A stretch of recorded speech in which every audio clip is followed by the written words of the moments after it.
Hey Max, this is Mrs. Patel.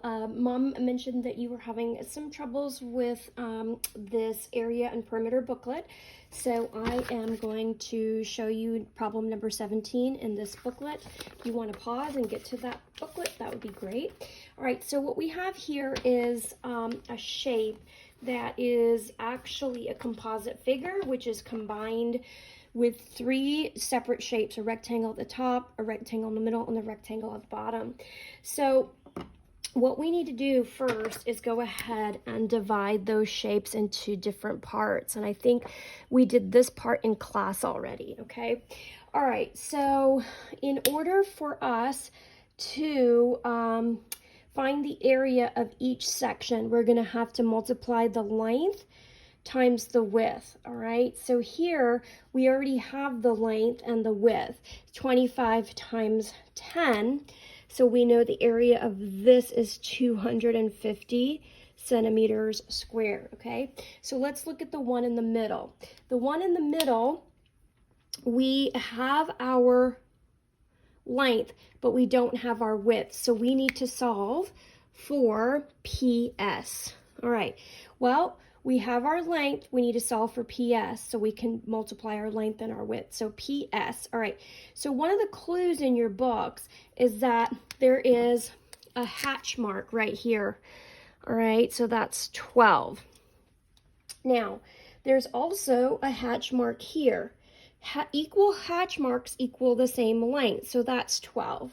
Well, now we can use this clue to figure out PS, because the whole is 25, the part is 12, and the other part here was already given to us in the book. That was 7.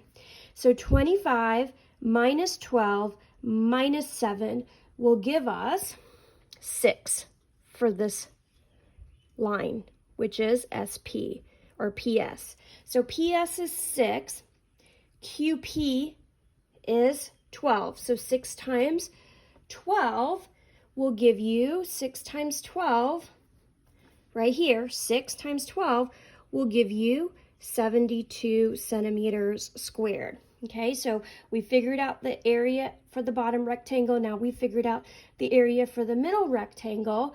Now we have to go to the top.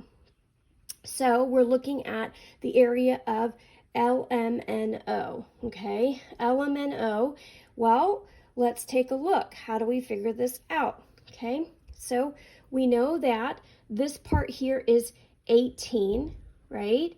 And we know this part here is 7, and we just figured this out as 6, so there, if we add 18 plus 6 plus 7, you've got the length.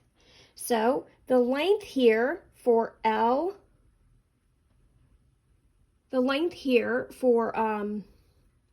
LO or MN is going to be 18 plus 6 plus 7, which is 31. Okay, so we figured that out, 31, and then what are we multiplying it by? We're multiplying it by the width, 31 times 9. 31 times 9 is 279 centimeters squared. So from this point here, you just add up the 279 plus the 72 plus the 250 to get the area of the whole figure, or all three parts.